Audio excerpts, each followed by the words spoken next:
Welcome to Oklahoma Sportscene, presented by Jimmy Zay, back in our studio here in Tulsa. And just the two of us, missing one of our buddies here. J.B. Haney is missing the show this week. Hope you get him back next week with us here, Coach.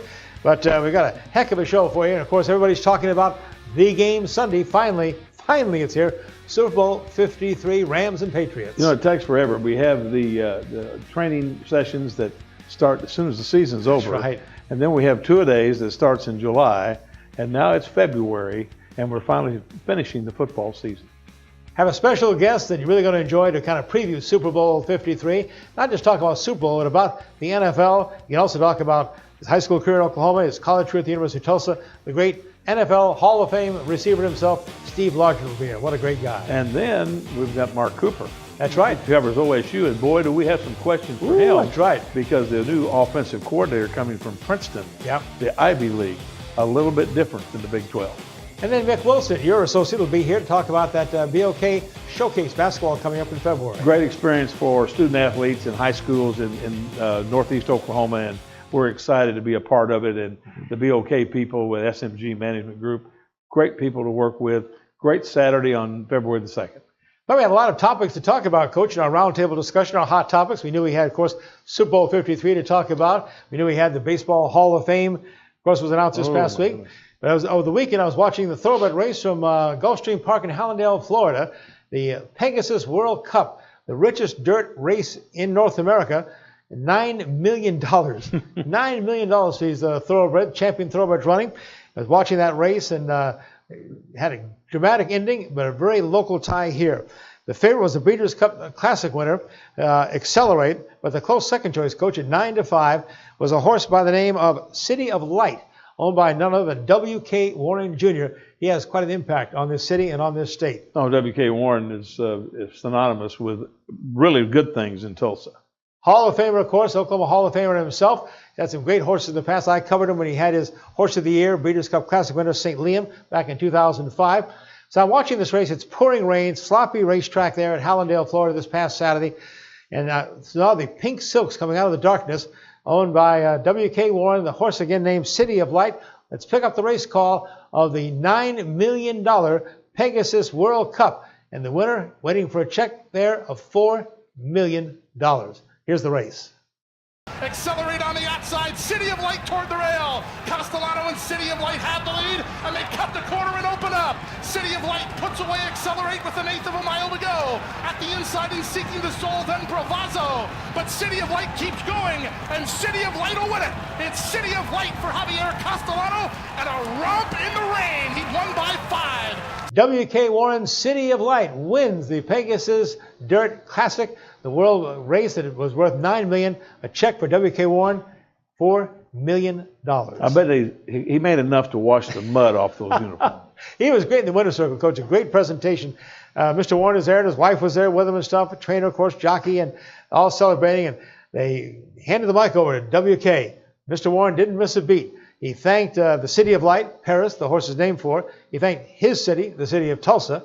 He thanked his alma mater, Notre Dame. And he even also got a little pop there for the United States Navy, because he's also a Navy veteran. So he thanked everybody there. But what a great moment for W.K. Warren. And by the way, we've talked to Mr. Warren and his company, and they're going to try to make him available pretty soon on one of our upcoming Oklahoma Sports Scene shows. So we'll talk more with W.K. Warren about that incredible win for City of Light. $4 million first place check, winning the Pegasus World Cup this past weekend. So, wow, what a great race, and congratulations again to W.K. Warren, his entire team. All right, now let's get back to Super Bowl 53, Coach. I don't know, can it possibly be as good, though, as the two championship games for the AFC and NFC? You know, Chris, I don't see how it can. Wow. 2 overtime games, controversial calls in both games. Oh, my gosh. And really, I think the seeding worked well. In the National Football, I think you had the 4 best teams. There's no question about it. And I think any one of them could be interchangeable to be in the game this weekend. We'll get much more into the game with Steve Largent, our guest coming up in our special Super Bowl preview. Baseball time, and of course we also had released the 2019 Hall of Fame class, and for the first time in the history of Major League Baseball, a unanimous pick for the Hall. Mariano Rivera, probably the closer of all time. True. They hand him the ball, and in Yankee Stadium, they played Sandman. That's right. When he would come on the mound. It's over. Because that was it. It was over. He only had one pitch, right? He had one pitch that was a really, really good slider, and nobody could hit it. He had all 425 votes from the Major League Baseball Writers of America. Rivera's career, the saves leader, 652, 5 World Series wins. In the postseason, this blew my mind. The postseason, Mariano Rivera is ERA 0.70. That's just unbelievable.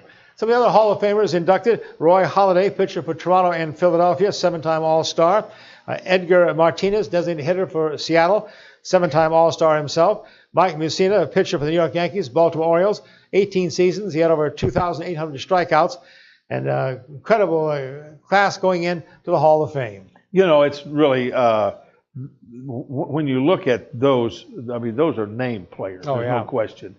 But for Mariano Rivera to be the only person in the Hall of Fame to get unanimously voted in is incredible. Who voted not to put Babe Ruth in? Exactly. Lou Gehrig, Ty Cobb. I mean, you look at all the names out there. Even more recently, you think of Cal Ripken Jr., the Iron Man and stuff. Hard to imagine he wouldn't have been a unanimous Hall of Famer.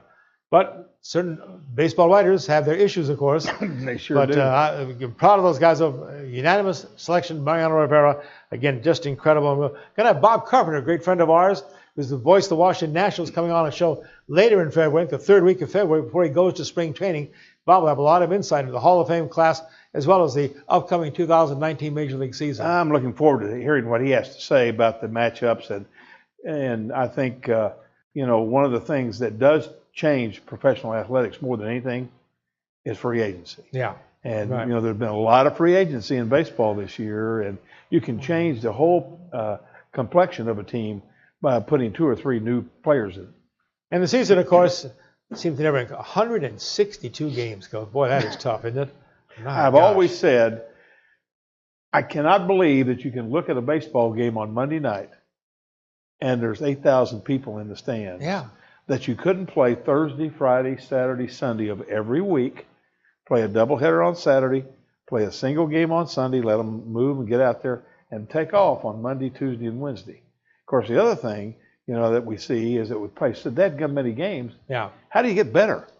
You never practice. That's right. Yeah. There's never any practice, you know, and it's a job. I mean, I think 82 basketball games is too many. That's right. I mean, you ask those guys, they're playing back-to-back, and they always talked about back-to-back.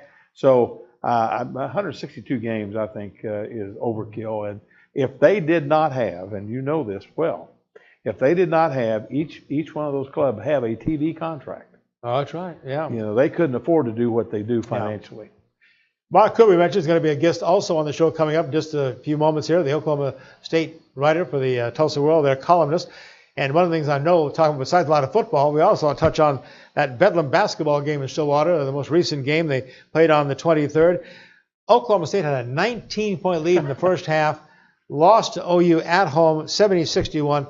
But boy, you feel for Coach Boynton that he is really short numbers. But then they come back in the SEC Big 12 shootout and beat South Carolina. Incredible. With 7 healthy.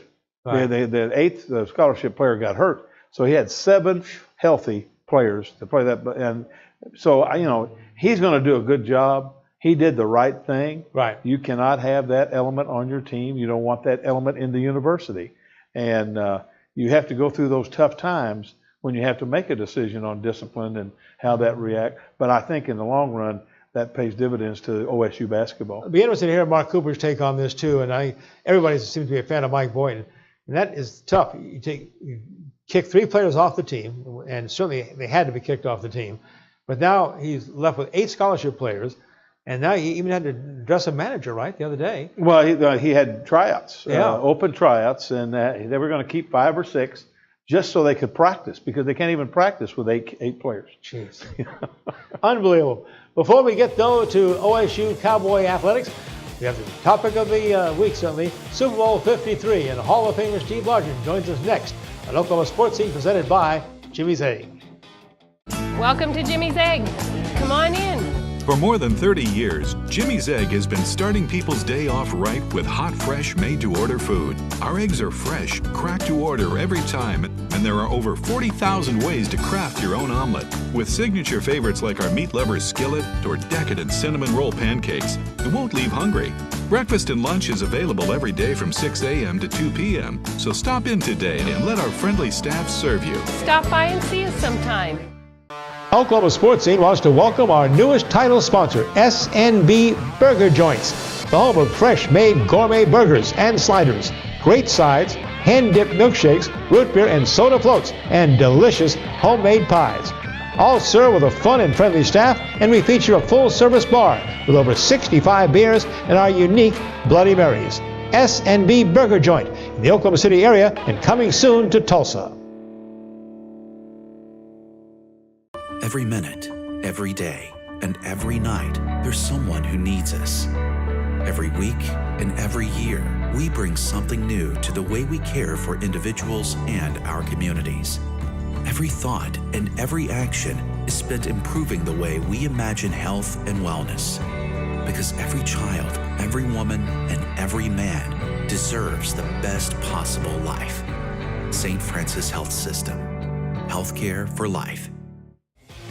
We'll kick things off on Oklahoma Sportscene with a very, very special guest, a Hall of Famer, great friend of ours, TU All-American Steve Largent. Steve, good to be back. Yeah, thank you, Chris. Appreciate it. Kind of this time of year to go, we have Steve kind of looking at the Super Bowls, and this is a good one coming up. This is an expert on the That's Super Bowl. I mean, you played against all those teams. Well, I did play against those teams, but I'm not an expert. I picked the Saints and Kansas City to be in the Super Bowl, so I'm not much of an expert. Well, you were 50% there if they make the right call. That's right. Oh, that's true. That's true. But those were two incredible conference championship games. For the first time in history, we had both conference games going to overtime. Yeah, it was amazing. It was great games, very competitive, as you'd hope it to be. Yeah. And so I think the Super Bowl is going to be competitive too. I think LA's got a great defense, especially their interior, their front seven are very good against the run. Right. And so I think it'd be a really competitive game.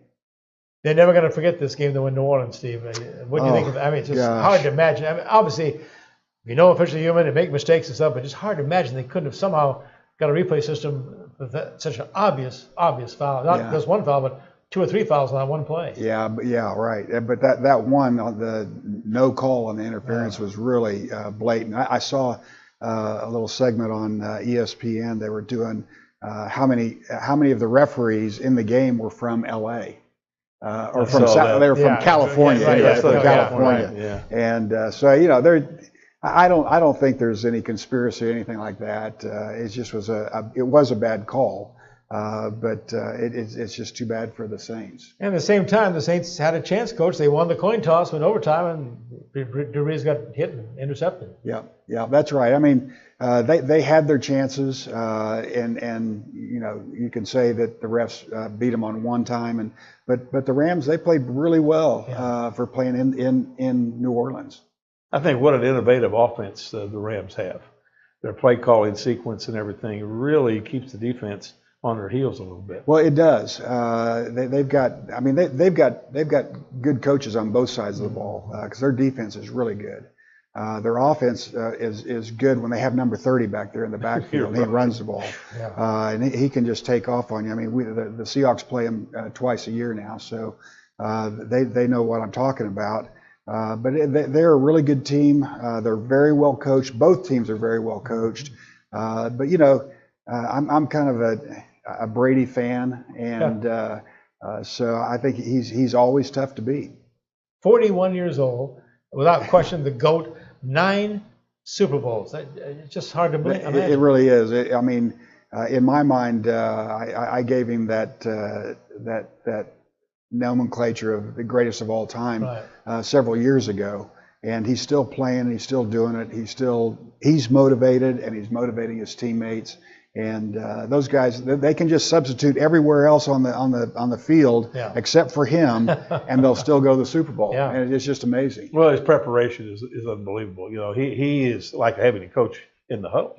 Because he does coach it from that point. Oh yeah, that's right. He makes the play calls and everything, and that's such a benefit Goff is a younger quarterback. He's going to have to rely a little bit on the play calling from the sideline, Yeah. checkoffs and those kinds of things, which are really important when you see a different defense than you thought you would see. Yeah, that's right. I tell you, watching the overtime win against Kansas City, and Kansas City had a heck of a season.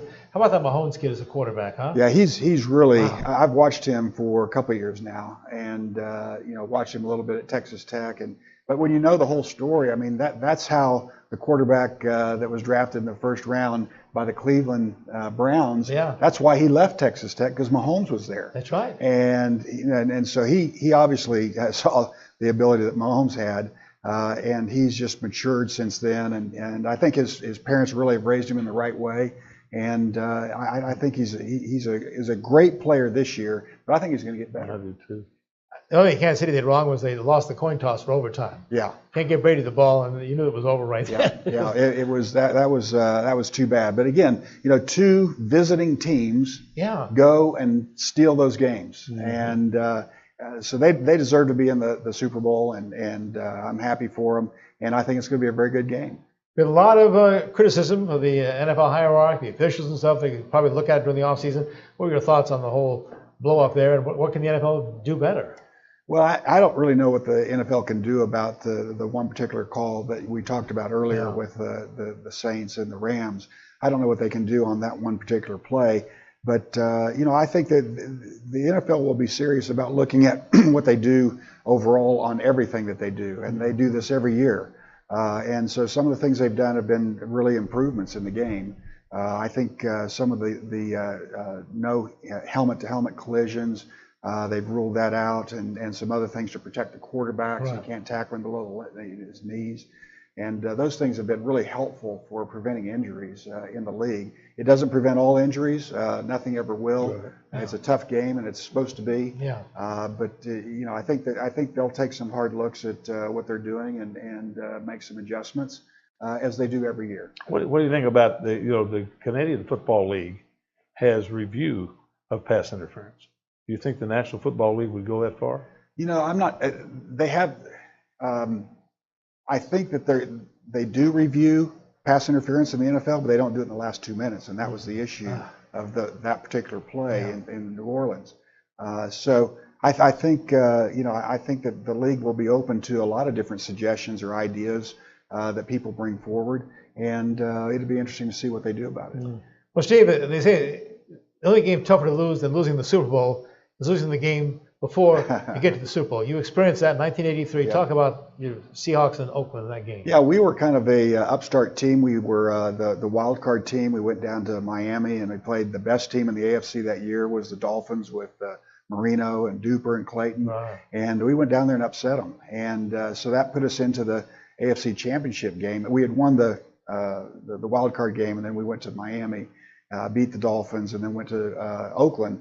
And we had beaten Oakland twice in the regular season, but that's when Marcus Allen he was in his heyday, and the Raiders really did peak at the right time, and their defense was playing really well, and their offense was completing passes and running for big gains, and we just couldn't slow them down. So, but it was really a fun experience for us. That was the first time the Seahawks had ever been in the playoffs, and we make it to the AFC Championship game, and so it really whet our appetite for the next year. And the next year, I think we were 12-4, something like that. It really had a good team. Ended up going to Miami and getting beat by the Dolphins at that time. But it was really great fun, and I missed playing the game.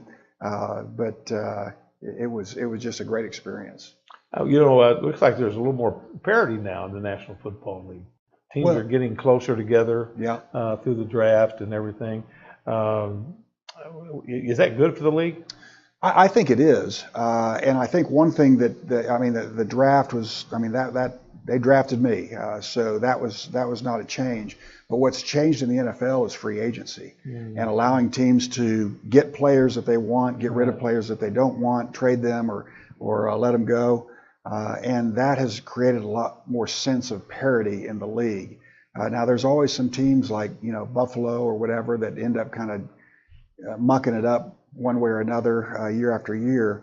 But if you have the right people in place in terms of your scouting department and people that are looking at free agency, they can really do you right in 1 year.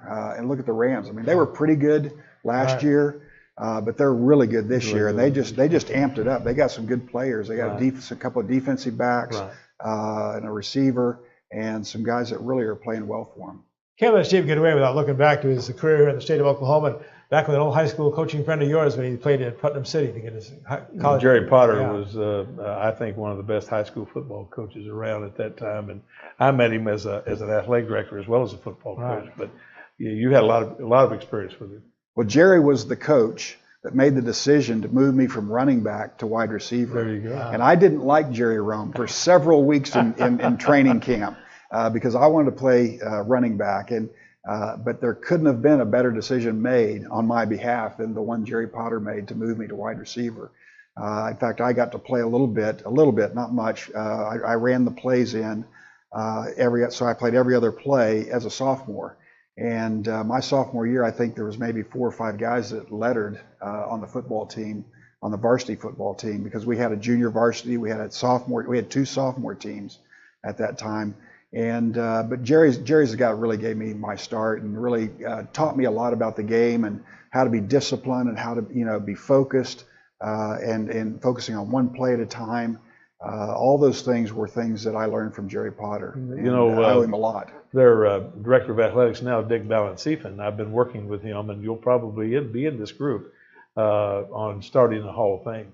Oh, really? For Putnam City. I didn't know that. Yeah. Jerry Potter and some people like you certainly will be in that because there's some great athletes that came out of Putnam City. Yeah, there have been, still are. Putnam City, we got him over here at the University of Tulsa, of course, 74-75, 1,800 yards receptions, 28 touchdowns, and then the NFL really wanted you, Steve. 1976 NFL draft, round 4, 117th player picked by the Houston Oilers, and didn't last long with them. No, I didn't, and that was a real wake-up call for me. I had gotten my degree from the University of Tulsa in 4 years, so I was, fairly confident whatever I was going to end up doing, whether it was football or not. But my experience at Houston just was not good, and it wasn't because of the Oilers; it was because of me. I didn't know how to prepare for a training camp. I didn't know how to, study, and so all those things came to play in training camp, and it really taught me a lesson. And my only saving grace was that I got a second chance, and that second chance was when I was cut, packed up all our stuff in Houston, moved back to Oklahoma City, looking for a job and what I'm going to do next. Got a call from the Seahawks the next day, and they said, "Hey, we want to give you a try if you want." And Jerry Rome, who was my coach at TU, had gone and signed with the Seahawks. It was his first year coaching, and so he kind of arranged that. I didn't know it, but he had talked to the people, the front office of the Seahawks, said, "Hey, we need to pick up this guy." He goes, "Well, he got cut from the Oilers, not even out of training camp. He didn't make it. So why do we need him?" And Jerry convinced him that they needed me. And so he got me a chance to play up in Seattle, and I remember going to the first practice and dropping a couple of passes, and Jerry pulled me over to the side. He said, "Steve, listen," he said, "I've seen you play for the last 3 years at Tulsa. Do what you did there, and you'll be fine." And sure enough, that just kind of relaxed me and allowed me to play the way I knew I could play. And that was the story behind the story. 14 NFL seasons, 13,000 plus yards receiving, 100 touchdowns, all the Seahawk records, and inducted in the National Football League Pro Football Hall of Fame, 1995. We have something almost as good as that yellow jacket in the Hall of Fame bust, right? We've got the yellow Jimmy Zag card. Oh, thank you. He asked me about that, by the way. He was going to get his card. Yeah, got that, right? Steve, thanks for joining us. Before you leave, though, Chris. Who's your pick, Super Bowl 53 Sunday? I last year I didn't pick Brady, and he didn't win. Yeah. I'm going to pick Brady this year, and I don't know why. I think he's going to have a tough game because I think they're going to be able to put pressure on him up the middle, and that'll be tough on him. But it's hard to bet against him. How about you, Gil? You have one? I would pick. I've never picked against Tom Brady. I feel the same way. Yeah. And I think New England may blow him out. Yeah. Maybe. I don't know. Maybe opportunity. Plus, we're the world's worst pickers, too, if you know that, too. Steve, thanks, John, buddy. All right, Chris, thank you. You Oklahoma State fans, stay with us, because Mark Cooper, the columnist of Tulsa World, will be here to talk all Cowboy sports right after this.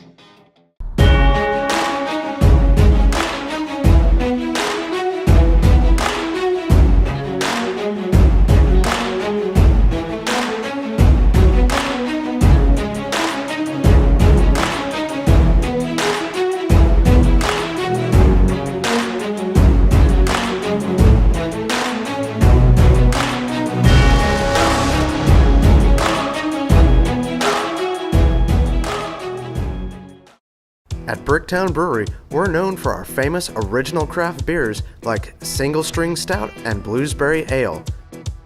Did you know we also brew our own root beer at our Oklahoma City brewhouse? It's called Attaboy Root Beer, and you'll love it no matter what your age. Just ask for a Bricktown Kids menu with all the favorites for our guests 12 and under. Bricktown Brewery opens every day at 11 a.m. Robertson Tire has been your local tire expert since 1962. Now at RobertsonTire.com, it's easier than ever to get a customized quote. And with our price match guarantee, you can be sure that you're getting the best price. For more information, visit RobertsonTire.com. Welcome back to Oklahoma Sportscene, brought to you by Jimmy's Egg. And now we have a real guy who is real busy. I guarantee you, he has got the Oklahoma State path all the way from football to basketball into the spring sports. Mark Cooper. Mark, thank you for being here. Yeah, I'm really happy to be here, guys. Thanks for having me. Mark, give us a bit of your background first. So you're a Yankee, right? Northerner? Yeah, I'm from upstate New York, a little town outside of Albany. I grew up there, went to Syracuse. First job out of college was in California, actually, so I moved across the country. And then about 4.5 years ago, moved to Tulsa. Been here ever since and covered Oklahoma State the whole time. And so grown to love Tulsa, even though it's not quite New York. So you had the Oklahoma State beats in 2014? Yes. Is that right? Well, I tell you guys have made some headlines in the offseason all of a sudden and lit up social media. Mike Gundy made his announcement of his offensive coordinator. And I thought it was bad enough with Urich when he bought him from Shippensburg State and people got so excited. Now he adds a guy from Princeton and people are still upset. Yeah, people have asked me if I'm surprised that Oklahoma State hired the offensive coordinator from Princeton. And I say, if it was any other coach making that hire, I would be surprised. But I don't think there's anything Mike Gundy could do now that surprises me. And it's very similar to when he hired Mike Yursich. He went and hired a guy who was coaching one of the top offenses at the FCS level. They averaged 47 points a game last year, the number 2 rushing offense, and runs a similar style to what Oklahoma State does. And so it really follows Mike Gundy's pattern. And it'll be interesting to meet the guy. They've got a Princeton coach as their offensive coordinator, and a year ago he hired a Cornell alum to be his defensive coordinator. So maybe there's an Ivy League trend happening in Stillwater too. Well, it looks like we're going for the intellect. Yes. Smart coaches. Yeah. Well, I think when you put up the numbers that he's put up in Princeton, and I think top 10 in all the categories. Isn't that unbelievable? But I saw the thing I think you might have written, was his ability to recruit. Mm-hmm. And I think that was the difference between him and Yursich. Yursich was at Division II. Right. And I spent 18 years in Division II, and I tell you, it's a little bit different recruitment because you have to project where that kid's going to be 2 years from now. Everybody knows who the D1 kids are. That's easy to see. Yeah. They can run, they can tackle, they can do whatever. But to be able to evaluate talent and to be able to recruit those kids, I think it's a win-win hire for them. I really do. Hey, you put out too. Here are guys that may not ever get that opportunity. You don't have to be Division I to be a good football coach. Mm-hmm. That's one of the things I heard today. Our good friend Pat Jones was talking about. He said, here's a guy. He's at Princeton. All of a sudden, he's in the Big 12, which is a pretty good football conference. And but he had an opportunity. There's a whole bunch of guys out there coaching high school football, small college football that never get that chance because they're not the right place at the right time. He happens to be, and we'll see what happens. How do you address all the craziness going on social media? Well, that's become the bane of all our existence as broadcasters and sports writers and sports columnists and stuff, because, of course, there is no accountability. You put whatever they want on, and it just blows up quickly. Yeah, and I think that's happened a lot at Oklahoma State the last few years. Mike Yursich has been criticized every game that they don't play well. And part of it was, I think people were skeptical of him from the beginning because of his background coming from Shippensburg. And, of course, Ohio State, their coaching staff thought he was good enough to come up there. There's a good point. That's right, yeah. So maybe Mike Gundy did find a guy. And it might be pretty similar with Gleason because, again, people are going to look and say it's not a very big name. And I think a lot of Oklahoma State fans grew accustomed to Dana Holgorsen and Todd Monken. And they're both big names and big personalities. Right. And they went on to become head coaches very quickly. Mm-hmm. I think it's important, obviously, that a coach gets some patience. You kind of let him settle into the job, especially, as you mentioned, going from the Ivy League to the Big 12. Mm-hmm. That doesn't necessarily happen on social media. That's not how it works. Well, I think one of the things, too, is that Mike probably wants somebody who really wants to be there. Mm-hmm. And I would imagine that this young man really wants to be in a Big 12 setting. I think that's really great. Sure. Yeah, when we were in Memphis a few weeks ago for the Liberty Bowl, Mike Yurcich's name was popping up for a couple different jobs, and we asked Mike Gundy about it, and he said when he hired Yurcich, one of the things that he was trying to do was hire somebody who would be there for a few years and be loyal and kind of build his resume and reputation, because he was getting a little tired of his coaches getting poached after a year or two for a head coaching job. And I think that he probably wants something similar with Sean Gleason. Right. I think it's part of why he hired Jim Knowles away from Duke a year ago to be his defensive coordinator. If you look at Knowles' background, he spent a bunch of years at Duke. Before that, he was at Cornell for a handful of years. He's not somebody who's a job hopper. And I think he's hoping Gleason's somebody who at least 3 or 4 years can be around and develop something and recruit some quarterbacks, and then maybe he eventually becomes a head coach. Continuity is everything. Yeah. From your recruiting to your play calling, to have that relationship with Oklahoma high school coaches, to be able to get. I mean, that continuity is really, really important. I had a president one time tell me that he'd rather have somebody real good for a short period of time than somebody real bad for a long time. Mark Cooper is the Oklahoma State University columnist for the Tulsa World since 2014, so he's been through a lot, ups and downs and stuff. I don't think any Cowboy fan has been able to survive that 2018 season, Mark. What a frustrating season football-wise for the Cowboy fans. Really, yeah, 2018 and 2017. Yeah, Mason Rudolph's senior year, they lost a couple home games that you didn't think, but this was about as strange a year as I've covered with them, because they beat Texas, they beat West Virginia. They're a two-point conversion away from potentially winning the Bedlam game. Right. And then they drop games against Kansas State and at home against Texas Tech and teams that OSU talent-wise, I think Mike Gundy would say they're even or they're better than. And they're I don't know what the answer is there, and I don't know that Mike Gundy really figured it out this year either as to why his players really stepped up in games where they were probably overmatched on athleticism talent-wise. And in some of these other games, they just didn't really have it. And it even came down to game plans. They were a little inconsistent. Some weeks they were really creative. Other weeks they were kind of stagnant. And maybe this offseason there's some soul searching happening over there, but they just couldn't get it right this year. How's their recruiting class, you think? It's sort of what their class has been the last 4 years, in that it ranks in the 30s or the 40s. And they try to. Mike Gundy has kind of recruited the same way that he's hired his offensive coordinators. Out of his mind, in that he tries to find guys who are a little bit under recruited. Yeah. They get in on them early, and they commit to Oklahoma State early enough that come December, some other schools come in and start offering them scholarships. They stay true to Oklahoma State.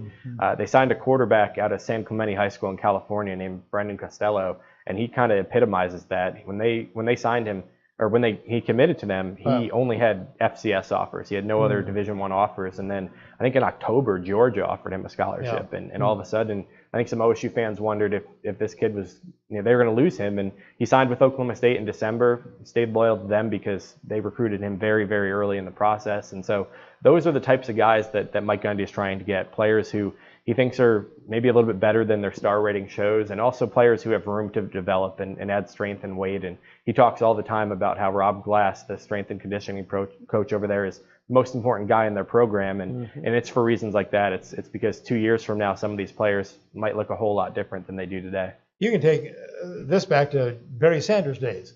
Oklahoma State seems to find these little jewels that nobody knew about or wanted or heard about. Of course, Pat Jones didn't help by hiding the film on OU and stuff, and they recruited Barry Sanders, but they've had so many great players that a lot of you didn't hear about in high school and stuff. Yeah, James Washington is the most recent example of that. Somebody who was a 2-star recruit from a tiny town, and now it's in the NFL and had a tremendous career.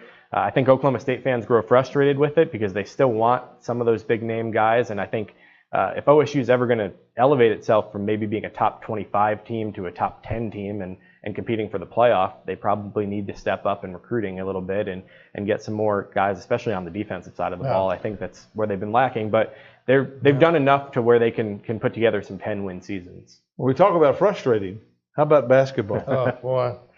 That's really frustrating. It's been so I joined this beat in 2014-15, and they made the tournament that year. That was the first year after Marcus Smart left the program. But if you think about the last 4 years, they've had 3 different coaches: Travis Ford, Brad Underwood, Mike Boynton. You've had one assistant coach who was arrested by the FBI a year ago, which obviously tumultuous. And now Mike Boynton this year, they're kind of struggling to put a roster together. He dismissed 3 players from the team recently. They've got 7 scholarship players out there.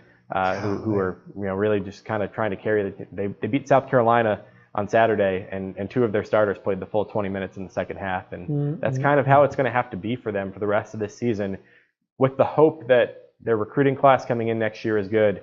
All of their starters on this year's team are set to return next year, and so maybe brighter days are ahead. But how about this? This is a sobering stat. We're at a decade since Oklahoma State last won an NCAA tournament game. Christmas.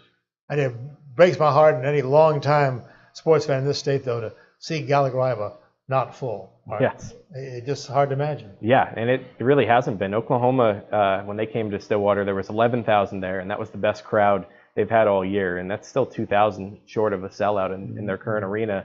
The rest of the games, you're talking around 7,000 or 8,000, and it's going to take winning to build it back up. I do think Oklahoma State is a place where they still care about basketball deeply, and if they start to win and they start to turn a corner, it's going to start to sell out.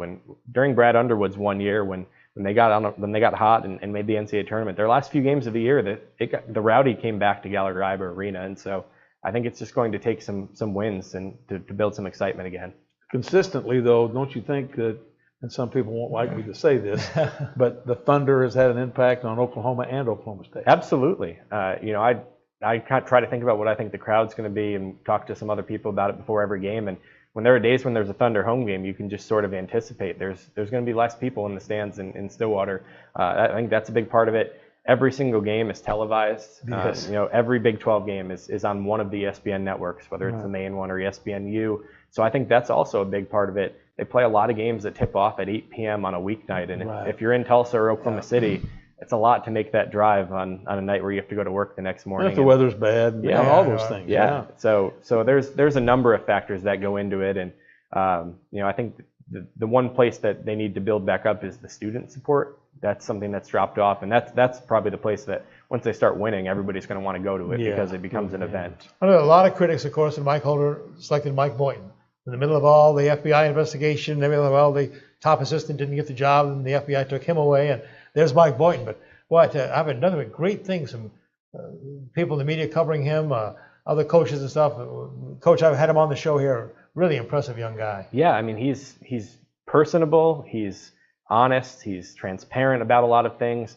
That's the part that really impresses me, is for the amount of things that they've been through in these 2 years, how transparent he continues to be. They announced those 3 players were dismissed from the team. It was only 4 hours later he was standing in front of a bunch of TV cameras trying to answer it and trying to assure fans that everything wasn't falling apart. And he's been really committed these first 2 years. And one of the things that impresses me a lot is he's somebody who doesn't really have any Oklahoma ties. He's from New York City. He played at South Carolina, coached at Stephen F. Austin.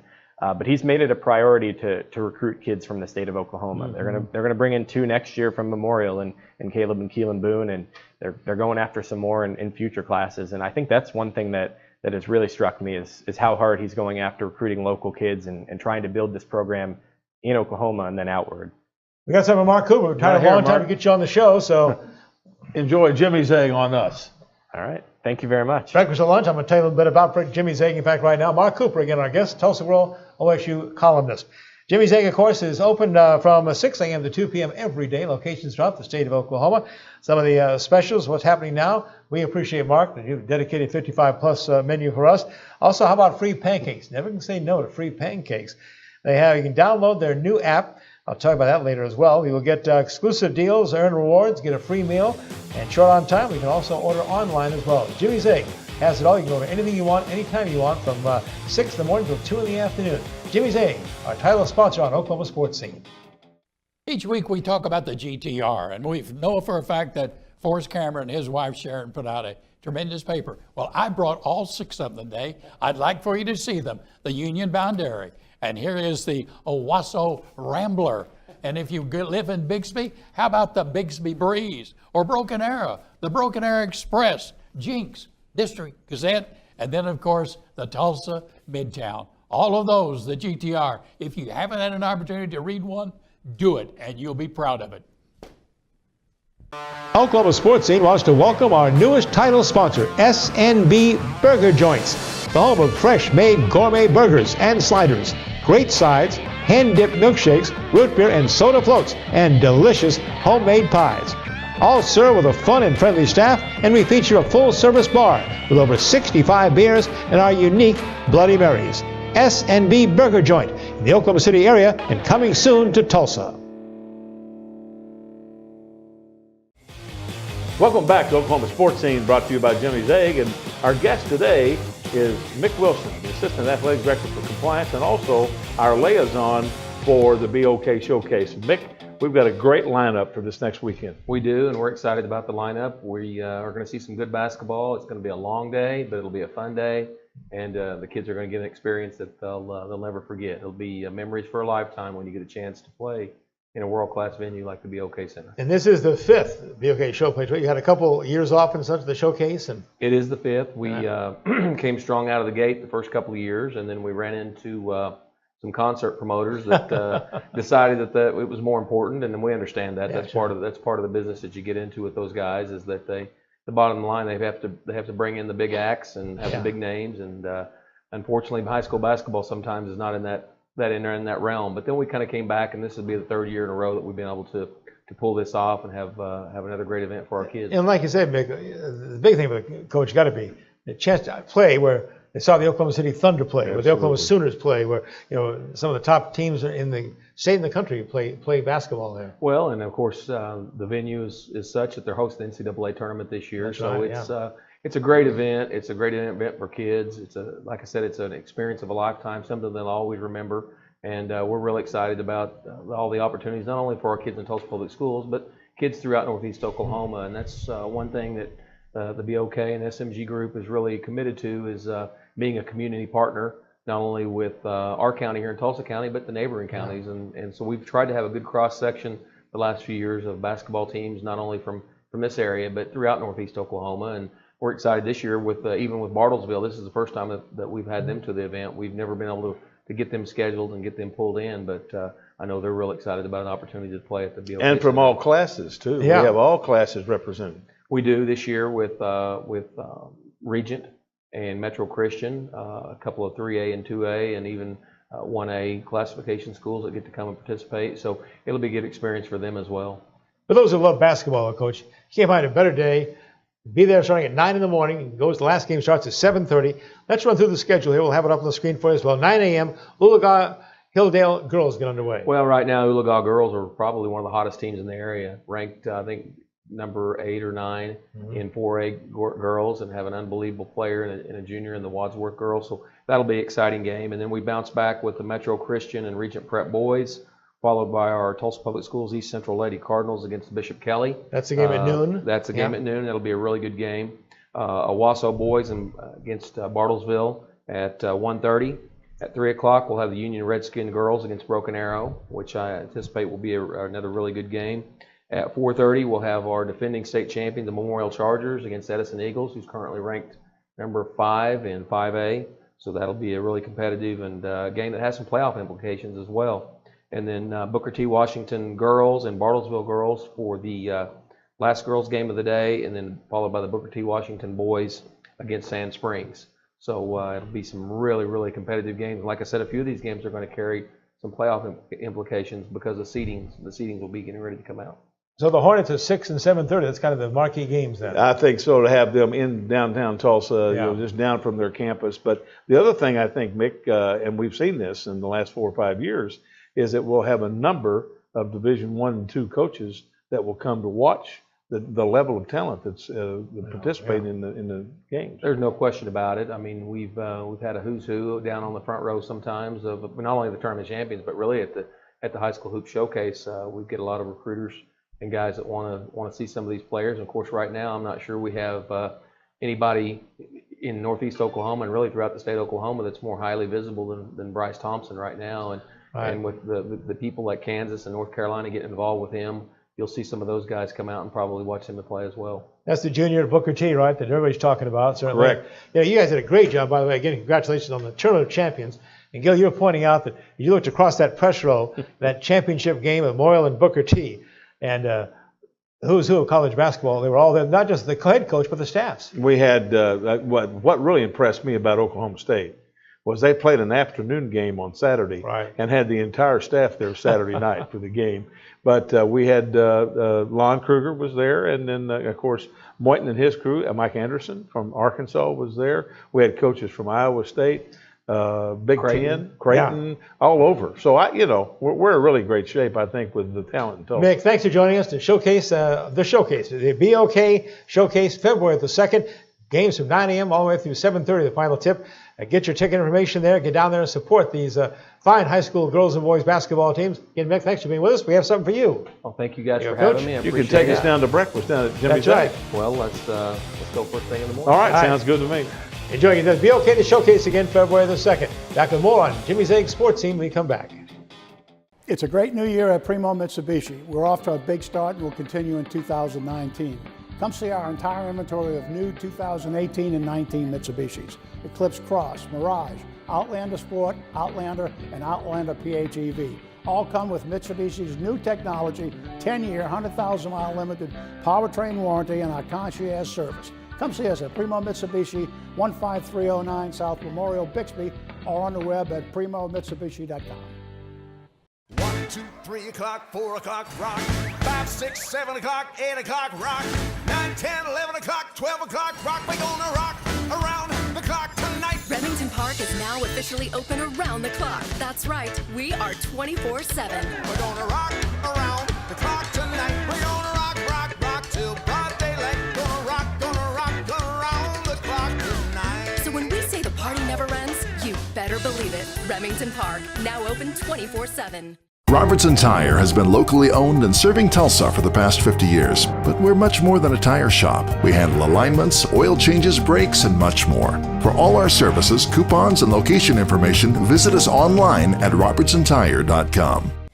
We're back on Oklahoma Sports Team presented by Jimmy's Egg. And time to talk Oklahoma City Thunder. There's a better time to talk about them, Coach Koch. Boy, they are rolling right now. They are Great hot. basketball. I'm telling you, one of the hottest teams in the NBA No question, right now. And, of course, being led, ironically, by Paul George. I had to talk to the radio. Now, is this Paul George's team or Russell Westbrook's team? Our good friend Jim Traver was on the show, contends that now it is Paul George's team. It's hard to argue. Well, I listened to a commentary today when they were talking about this was exactly the scenario that they had wanted to happen with Kevin Durant and Westbrook. Now it's happening with Paul George. I wonder how Westbrook is going to react to that. And how he reacts to the fact that it is Paul George, not Russell, who is a first-team NBA All-Star and starting in the All-Star game. And every time he goes to the free throw line, they chant MVP, MVP. So it's going to be interesting that the egos that are involved with the National Basketball Association are unbelievable. We're taping on Monday right after the Thunder's very impressive game against the best team in the East, the Milwaukee Bucks. They beat them 118-112. And again, Paul George was the story. Oh, he was with 36 points, and my goodness, a double-double. And he is. Unbelievable. What was he? 12 of 16 shooting. Somebody said unbelievable. And all of a sudden, though, the Thunder percentage in three-point shooting has gone way up. You know, they had one guy, can't remember his name. He was shooting 18%, and now he's above 30%. So when you get that type, and I think their defense is pretty good too now. They're talking about Georgia. What an incredible month of January he had. Had the winning play when they won at Philadelphia with 19 straight times. They've beaten the 76ers. He had the clutch plays that got him the victories in 2 or 3 other games, Coach. But Russell Westbrook showed very quietly somehow, it seems. That was in the game against Milwaukee. He had his 16th triple-double of the season and the 120th of his career. That's incredible. It was a tremendous athlete. And if he is unselfish, I think this team can go a ways in the playoffs if he continues to distribute the ball to different people and not take those three-point shots that he takes. And mention how solid Steven Adams has been. Boy, what a tough guy in the middle, huh? You know, and it's good to have a big, tough guy in the middle. And he's a big, tough guy. He doesn't put up with any stuff. He's going to go to the basket. He's going to block the shot. And you just take him on. That's what he wants. Thunder hit the road after that Milwaukee game. They were in Orlando on January 29th. They were 31-18 heading to that game and third in the Western Division. Not too bad behind the Golden State and some of his teams there. That's not too bad. You know, you got to think back too, Chris. to think that they were 0-4 and we're going to fire Billy Donovan in the first 4 games of the season. So, the season's a long season, 82 games. They got to play all 82. And people get hurt, people get well, people break out, and we've seen all that with the Thunder. We're taking a look at their February schedule right now. The Oklahoma City Thunder, they are on the road for the first part of the month. February 1st, they're playing at Miami. The February 3rd, that's a tough trip to Boston, take on the Celtics. Then they're back home. February 5th, they'll host Orlando. On the 7th, they'll host Memphis.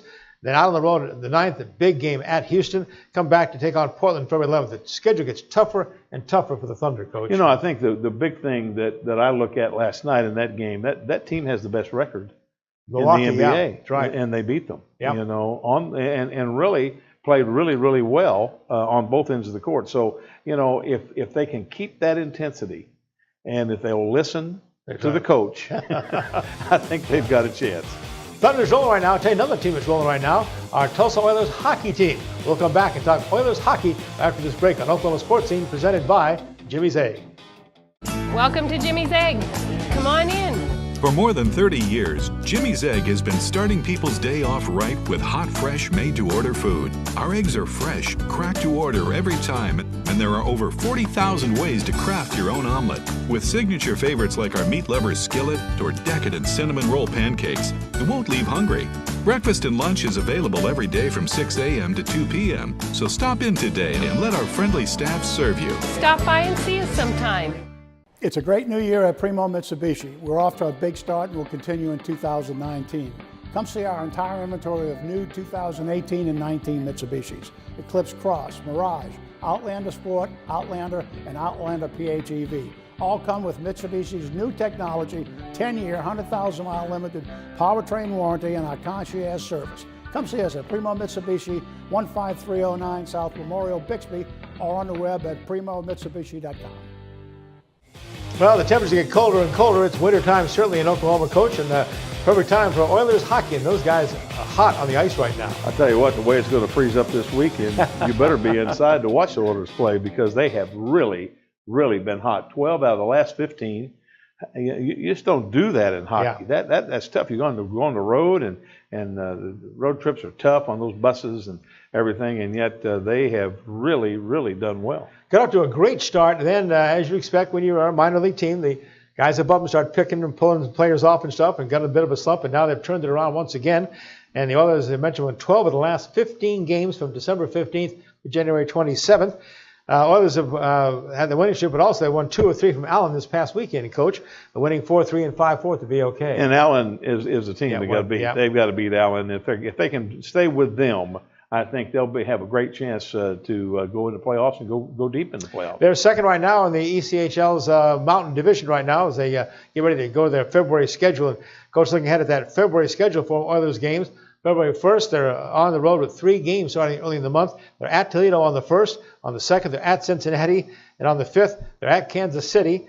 And the 12th, they're at Wichita. It's a lot of miles on the bus, Coach. That's four in a row. And that is one of the most interesting things I see about minor league hockey, because they're almost at bay with the facility that they use. True, yeah. For other types of things that are going on.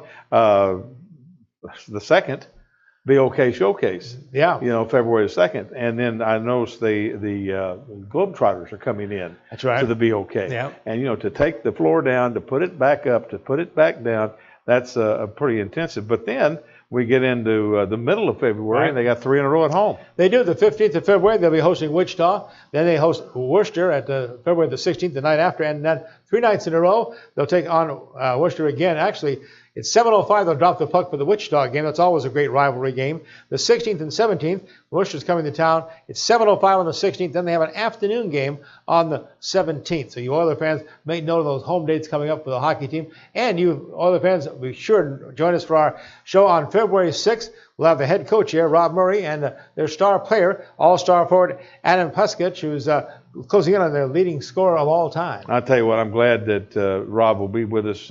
He's really done a good job this year, and he's had as you said, people called up, people off the roster, and it always amazes me the flexibility that minor league coaches have, no matter what sport it is, because the same thing happened with baseball. My goodness.